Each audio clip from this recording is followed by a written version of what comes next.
Shalom sahabat yang baik hati, salam sehat selalu bagi kita semuanya. Marilah kita bersatu di dalam doa.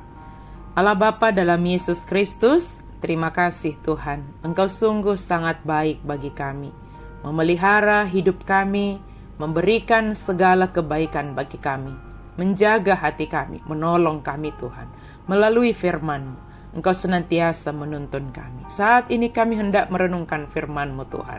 Berkuasalah Engkau atas kami. Amin. Firman Tuhan bagi kita pada hari ini tertulis dalam Kejadian 37 ayat 22. Lagi kata Ruben kepada mereka, "Janganlah tumpahkan darah. Lemparkanlah dia ke dalam sumur yang ada di padang gurun ini. Tetapi janganlah apa-apakan dia." Maksudnya, hendak melepaskan Yusuf dari tangan mereka dan membawanya kembali kepada ayahnya. Akubni ninasi Ruben madok nasida. Unang duruson hamu mudar. Dabu hamu ibana tagonan tu godung. Na dihalongonanon. Unang mangonai tangan hamu tu ibana. Alay naing paluon na ibana sian tangan nasida. Asa dipaulak ibana tu amana. Jauhkan iri hati darimu. Apakah perasaan iri hati bisa sampai membuat kita merasa ingin membunuh seseorang? Sebelum berkata, tentu saja tidak. Lihatlah apa yang terjadi dalam kisah Yusuf dan saudara-saudaranya. 10 orang laki-laki hendak membunuh adik laki-laki mereka hanya karena sepotong jubah dan suatu mimpi yang diceritakannya kepada saudara-saudaranya. Perasaan iri hati mereka yang sangat mendalam telah berkembang menjadi kemarahan yang buruk, membuat mereka buta sama sekali terhadap apa yang benar. Perasaan iri hati bisa sulit disadari, karena alasan-alasan kita untuk itu tampaknya wajar, tampaknya sepertinya masuk akal. Namun, bila tidak dikendalikan, perasaan iri hati dapat bertumbuh cepat dan membawa kepada dosa yang serius. Semakin lama kita membiarkan perasaan iri hati bercokol, semakin sulit untuk mencabutnya. Waktu yang tepat untuk menanggulangi masalah iri hati ini adalah ketika kita memperhatikan diri kita, terus menghitung penghargaan, hadiah, dan prestasi orang lain. Stop untuk melakukan membanding-bandingkan diri kita dengan orang lain.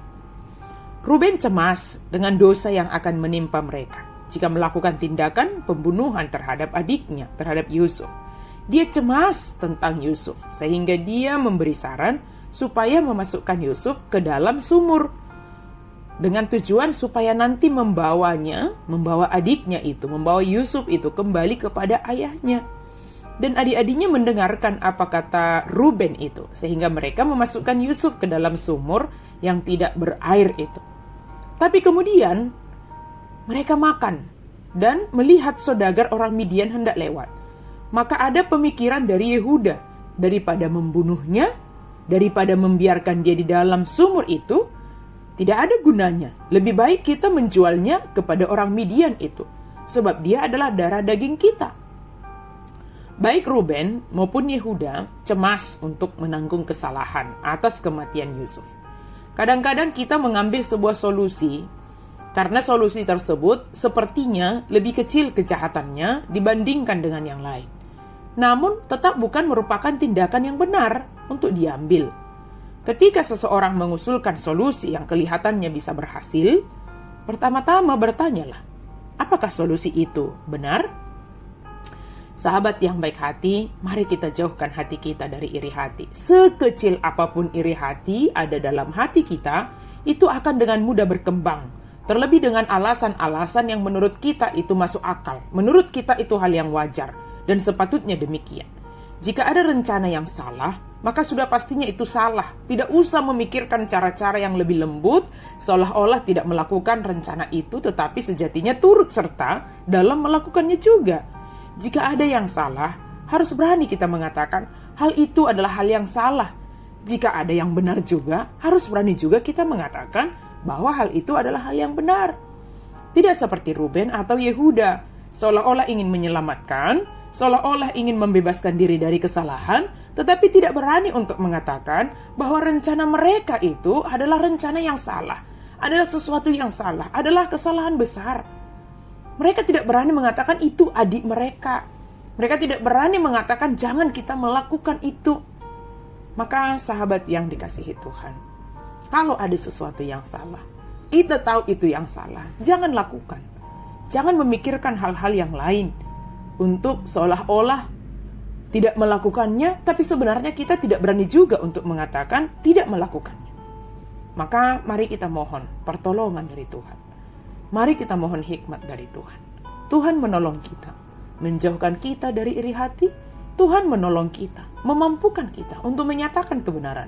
Tuhan memberikan hikmat kepada kita untuk kita bisa mengatakan bahwa yang salah itu salah, yang benar itu benar. Kiranya Tuhan menolong dan memampukan kita. Amin. Mari kita berdoa. Terima kasih Tuhan untuk firman-Mu. Jauhkanlah dari hati kami iri hati ya Tuhan. Tetapi biarlah hati kami Engkau berikan hikmat, sehingga kami berhikmat melihat segala hal. Kalau ada yang salah, Engkau memampukan kami menyatakan bahwa itu adalah salah. Kalau ada sesuatu yang benar, Engkau juga menolong kami, memampukan kami menyatakan bahwa itu benar. Tolong kami ya Allah, supaya kami senantiasa menyatakan apa yang Engkau kehendaki. Terima kasih Tuhan. Dalam nama Yesus kami berdoa dan bersyukur. Amin.